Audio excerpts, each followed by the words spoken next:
Chapitre 3, section 3.2, les calculs stoichiométriques. Quelques rappels de stoichiométrie. Quand on a une réaction chimique, la loi de la conservation de la matière, elle s'applique. Ça veut dire que la masse totale des réactifs, elle est toujours égale à la masse totale des produits et le nombre d'atomes des réactifs est égal au nombre d'atomes des produits. Par contre, le nombre de moles de molécules n'est pas conservé. Si je prends un exemple ici de la formation du trihydrure d'azote avec à partir de ces éléments, donc le diazote et le dihydrogène, et qu'on balance, donc on a nos coefficients stoichiométriques comme on l'a toujours fait qui étaient 1, 3 et 2. Si je vous donnais une donnée de départ, par exemple un nombre de moles de 2,5 moles pour le N2, je serais capable de remplir mon tableau pour le nombre de moles de chacun de mes réactifs et la masse de chacun de mes réactifs. Si on fait les sommes dans ce tableau-là et qu'on regarde la somme de nos réactifs et de nos produits, nos coefficients stoichiométriques, on ne peut pas les additionner. Donc, le 1 et le 3 d'hydrogène puis du diazote, ils donnent 4 au total et j'ai seulement 2 moles de produits à la fin. Donc, mes coefficients ne sont pas égaux. Même chose pour mon nombre de moles dans ma situation précise. Si j'additionne 2,5 moles et 7,5 moles, ça ne me donne pas 5 moles. Par contre, il ne faut pas oublier que la masse va rester toujours conservée. C'est la stoichiométrie comme on fait depuis l'année passée. Qu'est-ce que ça implique maintenant pour les gaz? On a appris que le volume, ça dépend toujours du nombre de molécules, donc le nombre de moles.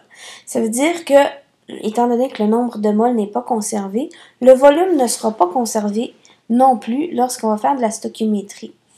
Donc, parce que ça ne dépend pas de la masse. Alors, si je fais mon tableau, on va rajouter une colonne. Si j'ai 2,5 moles, encore, c'est mon même tableau que tantôt. 7,5 moles, 5 moles. La masse reste la même.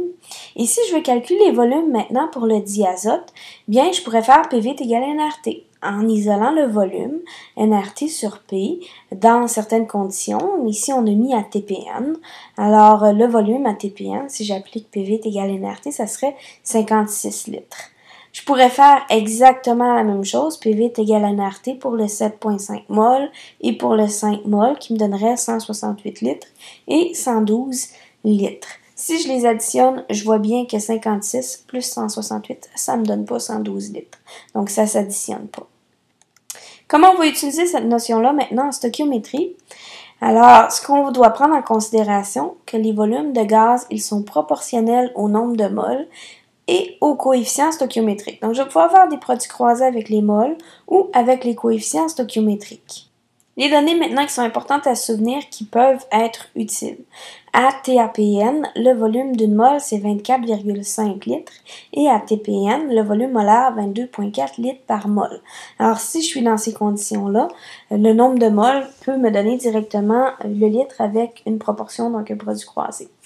Dans toute autre condition, si on n'est pas TPN ou TAPN, on va utiliser PV est égal à nRT et on va isoler le volume. Donc, nRT sur P pour trouver notre volume. Attention, très attention, ne jamais mettre un volume pour une substance qui n'est pas gazeuse. Le calcul fonctionnerait sur papier, mais la démarche va être refusée parce que c'est pas logique. Tu peux pas calculer le volume avec PV est égal à nRT pour un solide ou un liquide. Donc, ne jamais mettre un volume pour un solide ou un liquide dans vos tableaux de stoichiométrie où vous aurez mal pour votre démarche. Alors, ce que je vous suggère, c'est de reprendre le tableau de l'année passée et on va le complexifier légèrement en ajoutant une rangée pour le volume. Alors, vous allez avoir encore votre équation balancée, les coefficients stoichiométriques qui vont être écrits dans les coefficients, le nombre de moles, et en dessous des moles, on va ajouter une rangée pour le volume, et la masse va rester tout en bas parce qu'on se rappelle que la masse, on n'a pas le droit de faire des produits croisés avec le nombre de moles, les coefficients, et on ne pourra pas plus faire de produits croisés entre le volume et la masse. Par contre, tout ce qui est au-dessus de la ligne, le volume, le nombre de moles, les coefficients, c'est tout proportionnel. Donc, on va pouvoir faire des produits croisés par là. Alors, pour passer de la masse au nombre de moles, on va utiliser la masse molaire, comme on a toujours fait. Pour passer du nombre de moles au volume, on va utiliser PV est égal à nRT ou le volume molaire si on est à TPN ou TAPN.